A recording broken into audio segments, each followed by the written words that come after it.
മകരവിളക്ക് മഹോത്സവവുമായി ബന്ധപ്പെട്ട് ഇത്തവണ വളരെയേറെ സൗകര്യങ്ങളാണ് സർക്കാരും ദേവസ്വം ബോർഡും ഒരുക്കിയിരിക്കുന്നത്. 15-ാം തീയതിയാണ് മകരവിളക്ക്. 15-ാം തീയതി രാവിലെ 3:15 നട തുറക്കും. രാവിലെ അതുമായി ബന്ധപ്പെട്ട ദീപാരാധനയും മറ്റു കാര്യങ്ങളും നെയ്യഭിഷേകവും ഒക്കെ അങ്ങനെ ആരംഭിക്കും.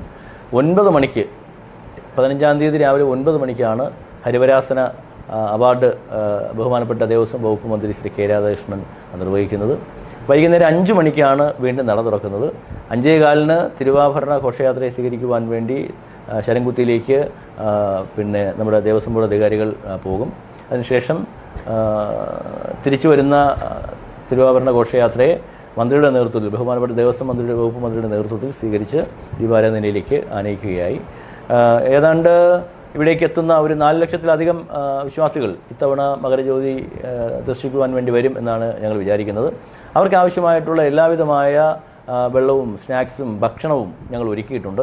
ഇത്തവണ പുതുതായി ഞങ്ങൾ ചെയ്തിരിക്കുന്നത് 14-15 ദിവസങ്ങളിലായി ഇവിടെ സന്നിധാനത്തും പാണ്ടിത്താവളത്തും മറ്റ് പ്രദേശങ്ങളിലും ദർശനത്തിനായി മകരജ്യോതി ദർശിക്കുവാൻ നിൽക്കുന്ന ഏതാണ്ട് 1.5 ലക്ഷത്തോളം ആളുകൾക്ക് സൗജന്യമായി ഭക്ഷണം വിതരണം ചെയ്യുവാനുള്ളൊരു തീരുമാനം ദേവസ്വം ബോർഡും സർക്കാരും എടുത്തിട്ടുണ്ട്.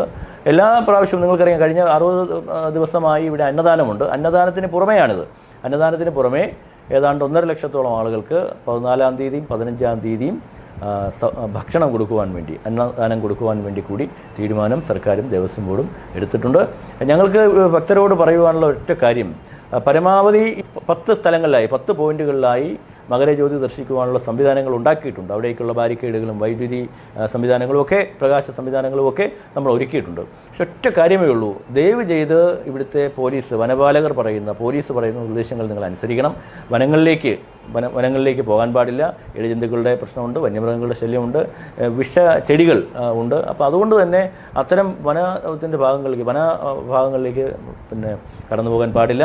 രണ്ടാമത്തെ കാര്യം, ഒരു കാരണവശാലും അതീവ പരിസ്ഥിതി ദുർബല പ്രദേശമാണ് ശബരിമല എന്ന് നമുക്കറിയാം. അതുകൊണ്ട് തന്നെ ഒരു കാരണവശാലും കെട്ടിടങ്ങളുടെ മുകളിൽ ദർശനത്തിനായി ജ്യോതി ദർശിക്കുവാൻ വേണ്ടി കയറാൻ പാടുള്ളതല്ല. അതുകൊണ്ട് പോലീസും വനപാലകരും നൽകുന്ന നിർദ്ദേശങ്ങൾ അപ്പടി പാലിച്ചുകൊണ്ട് ഞങ്ങൾ ഒരുക്കിയിരിക്കുന്ന 10 പോയിന്റുകളിൽ നിന്നുകൊണ്ട് ദർശനം നടത്തണം എന്നതാണ് ദേവസ്വം ബോർഡിന് വേണ്ടി വിനയപൂർവ്വം അഭ്യർത്ഥിക്കുവാനുള്ളത്.